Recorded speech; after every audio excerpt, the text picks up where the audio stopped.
Tá pronta para gravar, filha? Tá pronta, Eclipse? Olá, eu sou a Leca Rocha, atriz, e interpreto o seu caso virtual de relacionamento bizarro aqui. Aurélia, idade 17 anos. A maioria das histórias aqui começam com oi, tudo bem, pelo celular, com uma distância gigante. Só que essa não. Essa, o controle do celular e virtual será muito mais pra frente e pelo meu marido. O meu marido, um pai, amante e carrasco. Todas as piores vertentes de um homem sempre esteve nele.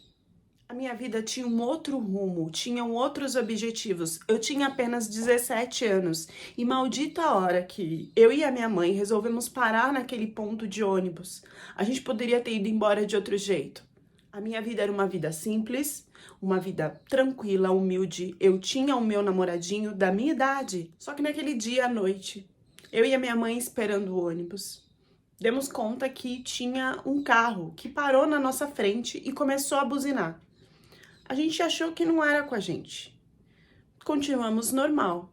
Só que a buzina não parava, até a gente entender que na verdade ele estava falando com a gente. Que aquilo era para nós. Na verdade ele queria oferecer uma carona. Imagina, à noite, um homem estranho oferecendo uma carona. É óbvio que a gente negou.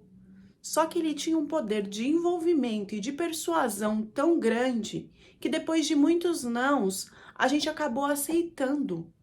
Loucura! De primeira, ele pareceu um homem temente a Deus. Ele disse que praticava através da igreja ortodoxa.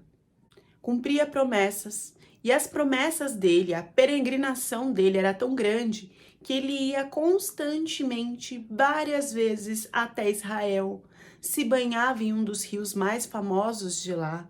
Tinha muitos objetos religiosos, tinha toda uma superstição que ia além do que se pregava na igreja ortodoxa. Ele, lembro que comentou sobre palavras que ele achava que eram negativas e que não deveriam ser ditas. Também tinha uma superstição de que quando ele estivesse andando, ninguém poderia cruzar a frente dele, que ele fazia a meia volta na pessoa, porque isso trazia mau agouro. A gente tá falando aqui de um homem de 35 anos. Micael, idade 35 anos. Soldado. Da qual, na primeira impressão, pareceu se passar um homem de bem. A verdade é que a gente estava dentro de um carro de um homem muito estranho, que escondia a sua verdadeira face através de muitas máscaras. Uma delas era a de um soldado totalmente perturbado, que tinha sido levado para trabalhar no Afeganistão e que, por causa das experiências que tinha se vivido lá, ele vivia à base de remédios que, ao invés de equilibrar e tranquilizar ele, trazia mais irritação e mais perturbação para uma pessoa que já tinha uma visão muito machista e fora do normal. A perturbação era mental. Ele colecionava. A gente não podia imaginar que a gente estava dentro de um carro de um homem que colecionava muitos objetos pontiagudos de várias formas e tamanhos, com várias funções, além de ar também, com formas, tamanhos, de fogo, automatizadas ou não. Tudo isso que eu tô falando aqui para vocês, eu e a minha mãe não sabíamos. E nem ficamos sabendo naquela carona. Ele fez alguma coisa de ruim com a gente? Não, pelo contrário, foi uma carona normal. O que ele nos mostrou foi um homem muito guerreiro também, trabalhador, que tem a descendência dos pais na Armênia, que morou no Azerbaijão e que veio para a Rússia para começar a vida com o objetivo de ir para outros países e acabou crescendo aqui e trazendo toda a família dele. Família essa que eu digo são mãe e irmãs. Ele era solteiro. E logo eu fiquei sabendo disso porque mesmo com 36 anos, ele não teve nenhum bloqueio e nenhuma vergonha de começar a se insinuar para mim. Eu não entendi aquilo como algo ruim, e foi de um jeito tão envolvente, tão hipnotizante, que eu, aos 17 anos, não só terminei com o meu namorado, como comecei a namorar com ele. Mas em um piscar de olhos, esse namoro que estava no início e que pelo menos as pessoas demoram um pouco para derrubar as suas máscaras, nesse caso foi rapidamente. Eu não tive nem tempo de respirar.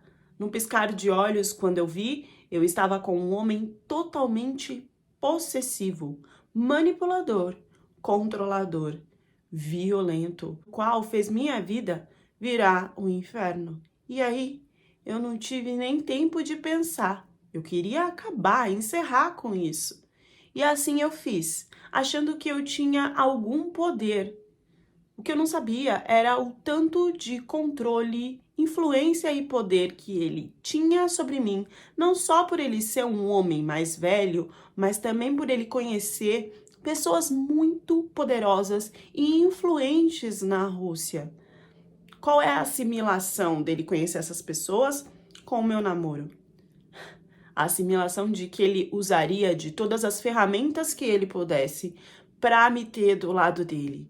Bom, eu separei e não deu certo porque ele continuou me perseguindo a ponto de eu ter que ir para outra região também da Rússia para ver se ele me esquecia. Só que ele não me esqueceu. As mensagens de controle e perseguição só começaram porque a partir daí ele começou a dizer, ele falava que se eu não voltasse para ele, coisas ruins iriam acontecer.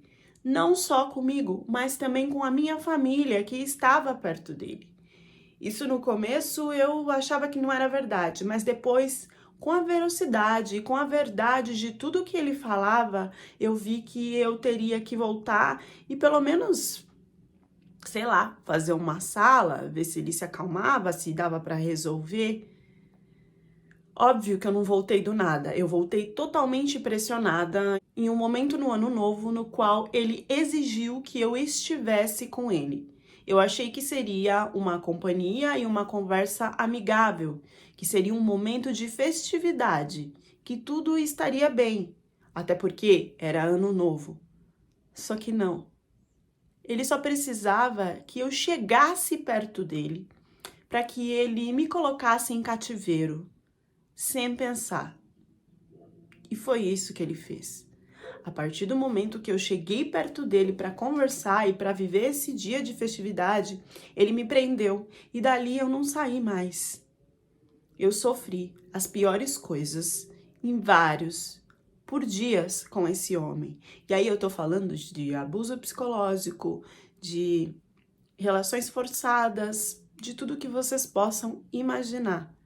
Eu estava servindo ele, um homem mais velho, com apenas 17 anos. Ele queria que eu satisfazesse, tanto no namoro como nessa situação que eu já estava presa, os seus desejos mais sinistros, as suas fantasias mais bizarras.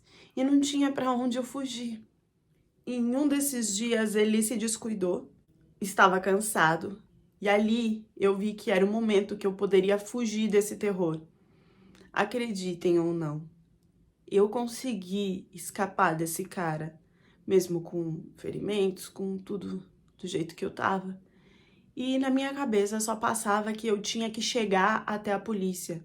E foi isso que eu fiz. A cada passo que eu dava, eu sentia o alívio de ter fugido de uma situação que eu achei que eu não sairia com vida.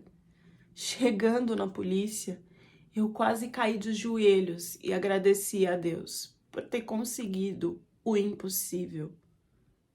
Só que ali eu não sabia que eu estava no meio de apoiadores desse homem. Eu cheguei, contei tudo o que aconteceu comigo. Dei todos os detalhes. Um depoimento riquíssimo. Só que na metade desse depoimento, a polícia que estava me escutando já avisou ele que eu estava lá. Eles não levaram a sério nada do que eu falei. Era como se aquilo não fosse importante. E esse homem chegou para escutar metade de tudo que eu estava falando. Sem saber, depois que eu acabei, ele se aproximou de mim. Depois de eu preencher todo o boletim, ele estava lá, frio, tranquilo, e na frente de todos os policiais. Ele me agrediu novamente. Ninguém fez nada. Ninguém falou que estava errado. E ele saiu comigo de lá, cometendo mais um crime e mostrando o tipo de influência e de poder que ele tinha. Ele não foi preso. Fui eu que voltei a ficar presa por ele em um cativeiro. O que eu poderia fazer? Como eu poderia fugir? Eu não acreditava que tudo aquilo era possível. Parecia que eu estava dentro de um filme de terror. Só que não tinha fim. Dessa vez ele foi mais cruel, mais incisivo. Me usou de todas as formas, de todos os lados, de todos os jeitos. Eu não posso contar aqui, eu não posso descrever. Mas imaginem o pior. Eu passei mais que isso. E é óbvio que em todos esses dias, onde ele fez o que ele quis de mim, principalmente nas relações, eu só podia ter um resultado: engravidar. Eu estava grávida de um monstro. E a única saída, socialmente, e o desejo dele, era casar. Eu só saí desse cativeiro para casar com ele. E nesse dia, eu também fui agredida várias vezes, porque a gente começou uma discussão, da qual, depois de tudo que ele tinha feito comigo, por dias, de como ele tinha me envolvido em relações bizarras, ele ainda desconfiou que, como entre a gente estar namorando e eu terminar e ir para outra região e ficar alguns dias longe dele, talvez esse filho que eu estava esperando não era dele.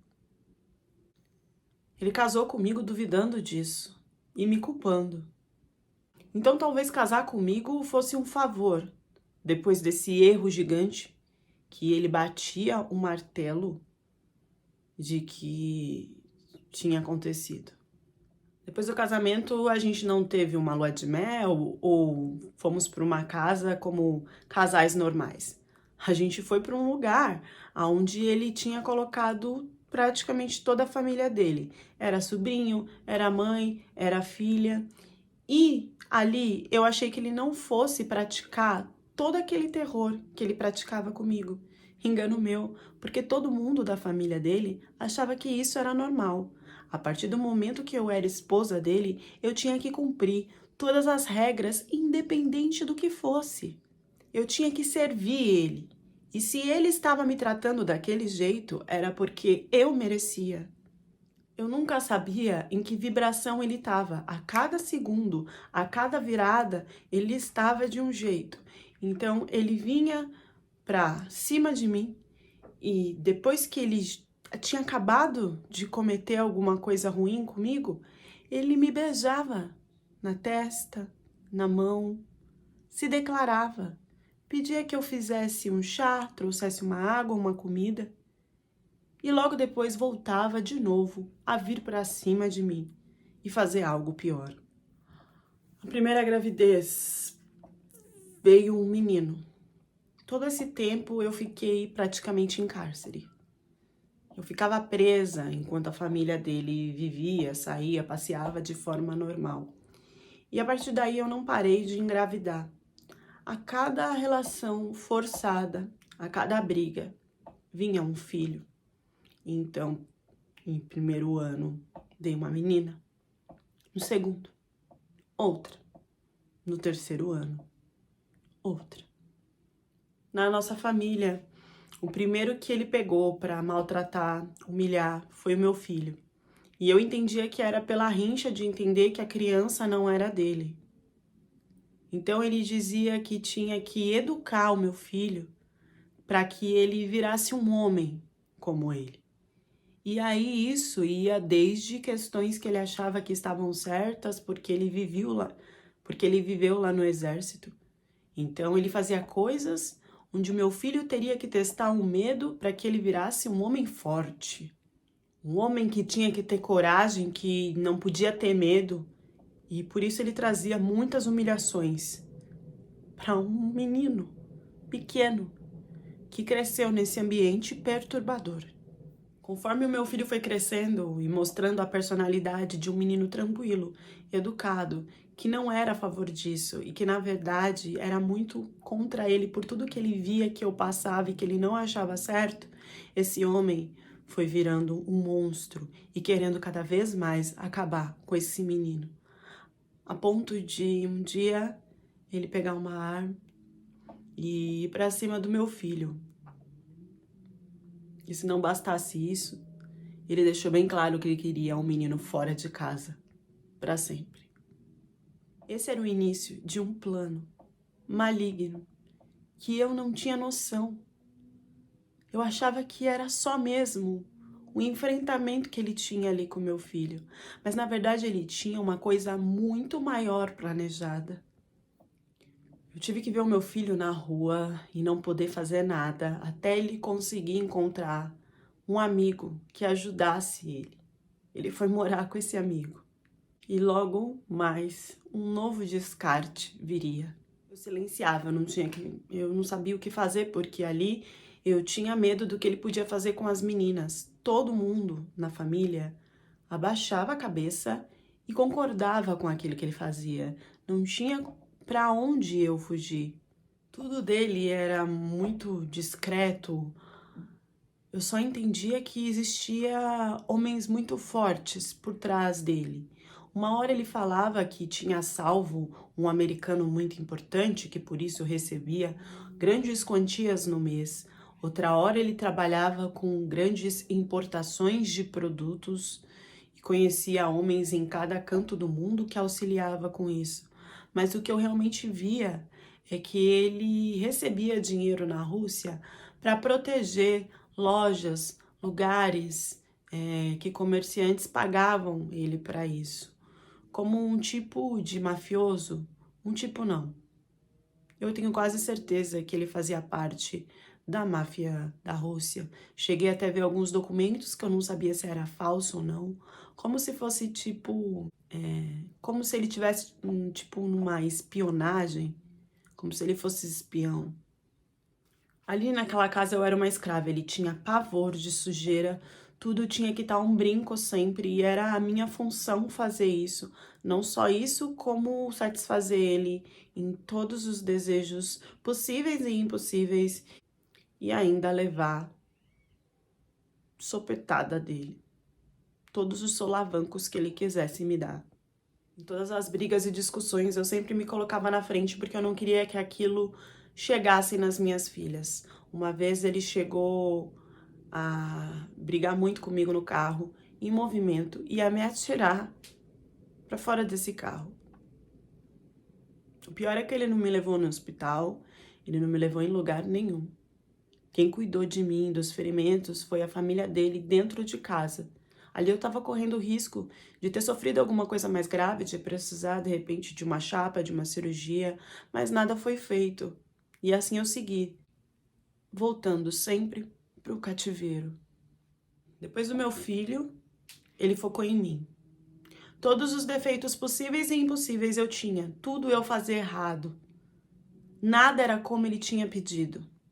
Isso foi crescendo, crescendo, crescendo, até um dia ele simplesmente olhar para minha cara friamente e falar que eu não estava cumprindo direito com os serviços de mulher, que ele não me queria mais e que era para eu abandonar minha casa, mas deixar as 3 meninas com ele.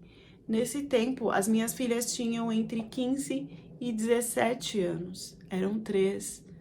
Todo esse tempo eu vivi esse terror para chegar nessa hora e ele dizer que eu tinha que ir embora sem elas. Eu tive que obedecer. Porque ele colocou uma ar e falou que se eu não fizesse, Ele acabava não só com a minha vida, mas com a delas também. Eu tive que sair.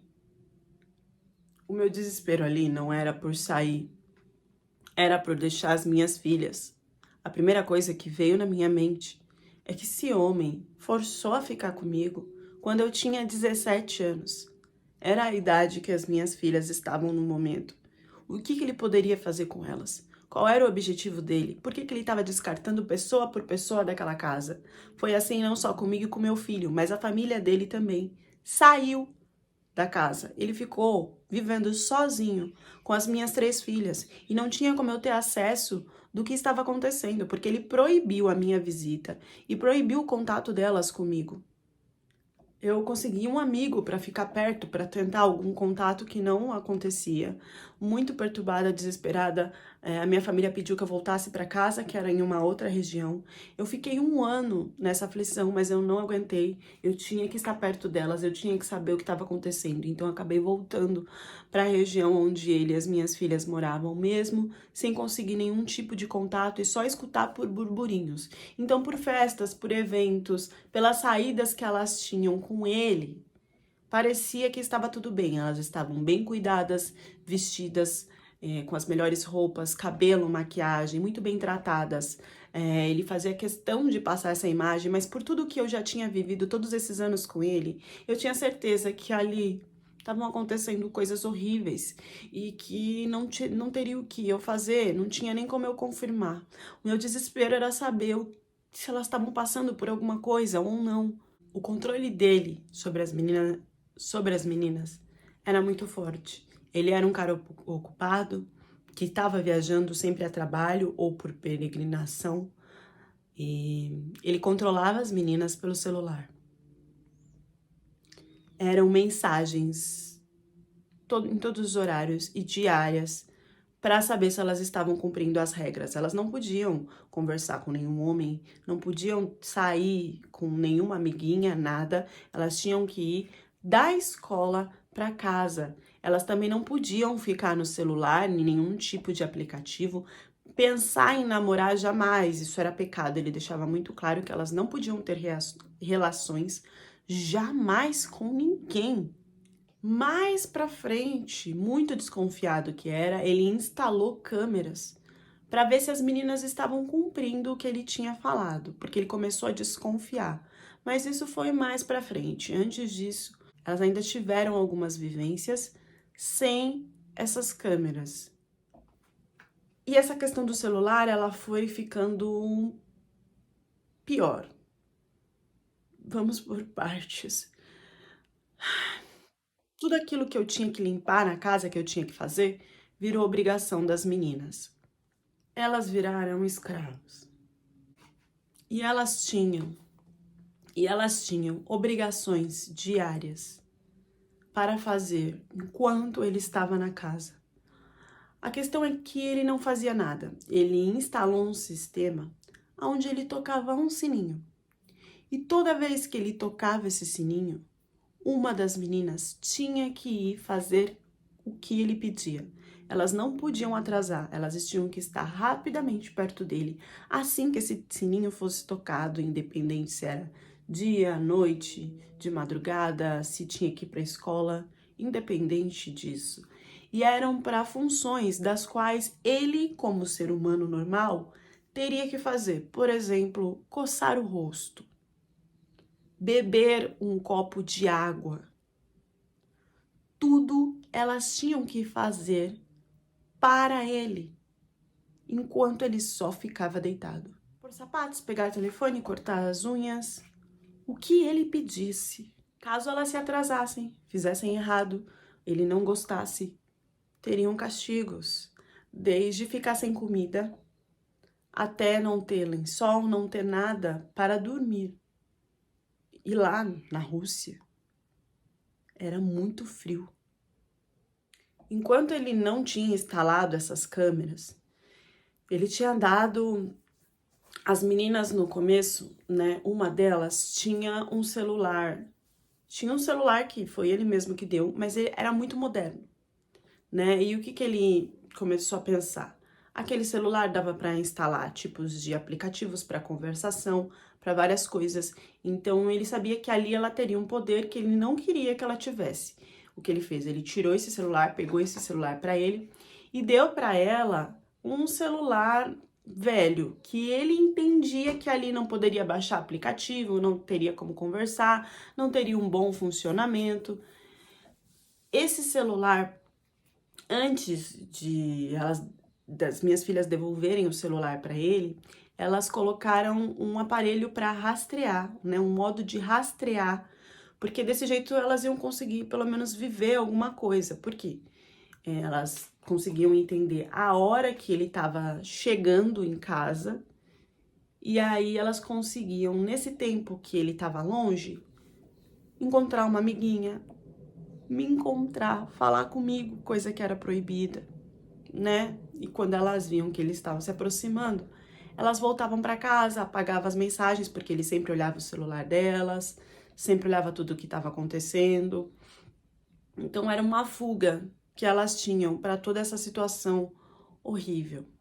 Teve um dia, eu já vou chegar na parte, eu preciso ter força para falar a pior parte. Teve um dia que, dentro de todo o terror que ele fazia com elas, ele chamou as três, colocou as três em um jardim. Elas ficaram se olhando, não entendiam nada. E aí ele começou a falar: cavem. Cavem. Ele pediu para que cada uma fizesse um buraco nesse jardim. E que esse buraco fosse do tamanho delas, que elas pudessem entrar. E ali ele começou a explicar que elas estavam cavando a própria cova. Imagina o psicológico dessas meninas. Tendo que cavar a própria cova, como se ele fosse fazer alguma coisa com elas. Só no fim, ele começou a rir e falou que era uma brincadeira. A proibição de contato com homens tinha um porquê. Elas não podiam namorar, elas não podiam falar, chegar perto, não podiam ser tocadas. E tudo isso para ele era pecado. Ele dizia para minhas filhas que a única forma delas não cometerem pecado era tendo relações com o próprio pai. Que Deus tinha pregado isso, porque eles eram do mesmo sangue. Então, tudo que elas pudessem fazer para que ele ficasse sem estresse, tranquilo, mais calmo, para prover a vida para elas, elas teriam que fazer. Palavras de Deus de acordo com ele. E como ele tinha um problema na próstata, foi assim que ele iniciou esse envolvimento com as minhas filhas. Ele dizia que por essa questão da próstata, elas tinham que tocar ele para que isso melhorasse. Então tudo começou no toque em algumas partes do corpo, que foram evoluindo para lugares que vocês já sabem quais. Logo depois, ele avançou até chegar na mais velha e forçar ela a fazer tudo. Ele falava que estava com problemas muito fortes de saúde e que aquilo iria trazer a cura para ele. Depois do acontecido, a minha filha tentou acabar com a vida dela. Mas ele não parou. Ele fez isso com ela de novo e depois com as minhas outras duas. E o pior é que ele gravava. Ele não só gravava, como ele espalhava esse conteúdo na internet. E depois de todo feito, ele ia até Israel para liberar os seus pecados, para fazer a sua peregrinação, para praticar tudo que um homem de bem, um homem devoto, teria que fazer por si e pela sua família. Entendam, mesmo minhas filhas tendo contato comigo antes, elas nunca me contaram nada, porque elas presenciaram tudo que eu passei e elas não queriam que eu sofresse mais com isso. Isso foi virando uma proporção a ponto delas não terem mais tempo para nada, nem mesmo para ir para a escola. Mesmo a escola questionando, mesmo vizinhos percebendo que tinha alguma coisa errada, desde quando eu estava lá até quando as meninas também demonstravam estar bem estranhas. Nada disso ajudou. Alguns vizinhos tentaram denunciar, tentaram buscar até a própria escola, por questão das meninas só irem, sei lá, umas 5 vezes no ano na escola. Nem o juizado, nada que era ativado chegava até ele. Ele dava um jeito, por conhecer alguém, por poder e influência, de aquilo não afetar ele de modo algum. O que aumentava e o que dava certo era ele tratar elas cada vez pior, com castigos horríveis. E ele começou a ter aquele mesmo comportamento de quando ele me expulsou, falando que a casa não estava bem limpa, que nada estava bem feito do jeito que ele queria. Um auê todo, brigando com as meninas. E de castigo, dessa vez, ele resolveu tacar spray de pimenta no rosto delas. Só que a mais velha tinha asma e começou a passar muito mal a ponto de cair no chão. As meninas sabiam que ela podia perder a vida nessa situação e ele não queria cuidar dela e nem levar ela para o hospital. Ali, para minha filha, tinha chego no limite. Ela queria novamente tentar acabar com a vida dela. Tudo piorou quando ele informou as meninas que logo ele casaria com uma delas, para que através disso ele tivesse mais filhas. Elas estavam sozinhas, não tinham o meu apoio porque eu não podia me aproximar. Não podia me aproximar com um homem gigante, com habilidades do exército, com vários tipos de ferramentas, com grande influência. Não se tinha para onde fugir, a não ser elas se juntarem e acabarem com isso de uma vez. E foi isso que elas fizeram. Elas se juntaram, elas não tramaram, mas era um momento onde uma estava totalmente enfraquecida por causa do spray de pimenta, querendo acabar com a vida, não tinha muito o que fazer. Elas se mexeram, esperaram ele dormir e foram para cima dele para acabar com ele de vez. Óbvio que na primeira tentativa elas não conseguiram, era um homem zarrão. E nos primeiros golpes ele se levantou e começou aí uma briga gigante entre ele e as minhas filhas. Elas tacaram spray de pimenta nele, fizeram tudo para que ele pudesse ser imobilizado e acabaram de vez com tudo com um objeto pontiagudo. Desesperadas, elas meio que pensaram em fazer marcas nelas mesmas para dizer que isso tinha sido um ataque, para que isso tinha sido em legítima defesa. E tinha realmente sido. Foram anos e anos de perturbação e no auge disso não tinha muito para onde fugir. Só que quando elas pegaram para fazer isso, elas acabaram fazendo perto das câmeras que ele tinha instalado. E acreditem ou não, isso ainda foi visto na hora de se julgar o que tinha acontecido, como se elas talvez fossem culpadas. Depois de acabar com o próprio pai, elas chamaram a polícia e acharam que aí elas estariam livres. Mas a gente está falando de um homem super influente na Rússia. E é óbvio que quando isso foi para tribunal, teve que se fazer muitos exames psicológicos, físicos, e todos foram comprovados, além dos vídeos que ele tinha espalhado das meninas. Tudo, todas as provas, meu filho e eu, enfim, todos nós se unimos para mostrar o que as meninas passavam. Eu mesma só fiquei sabendo de tudo depois que elas acabaram com ele. E mesmo assim, elas tiveram que ficar separadas, em casas separadas, elas não podiam sair durante o julgamento, elas não podiam sair na rua. Então elas acabaram continuando em cárcere e agora sem o contato uma da outra até que isso se resolvesse. Quando tudo se voltou para que fosse firmado de que ele era culpado, apareceu a mãe e a irmã. Não só elas, como um sobrinho. Abriram um processo contra as meninas, dizendo que elas tinham feito isso programado para acabar não só com a vida dele, mas para ficar com o dinheiro dele. Porque assim, ele falava para as meninas que não tinha dinheiro nenhum para não ajudar nas roupas que elas precisavam, nas comidas, nas coisas da casa, né? Porque quando era fora de casa, ele queria a imagem delas maravilhosa, mas dentro de casa ele não queria arcar com nada. Se alguma coisa ficasse mais caro, se elas precisassem, ele ficava puto, ele não queria. né? Então ele dizia para as meninas que não tinha dinheiro, mas de acordo com a mãe e a irmã, elas fizeram isso para conseguir todo o dinheiro que ele tinha, porque ele era assim, um homem muito rico, apesar de mentir para elas. Elas foram além, falaram que eu e as minhas filhas sempre trabalhávamos com programa. Então que as marcas no corpo era normal por causa dessa vivência. E que tudo que o pai fazia com as meninas aceitavam e gostavam. Isso não parou aí, porque muitas pessoas no país, posso dizer que 50% ficaram a favor da mãe e da irmã, enquanto 50% tentavam defender as minhas filhas. Isso virou um caso mundial. Chegaram até a acabar com o meu filho num programa, de ir pra cima mesmo.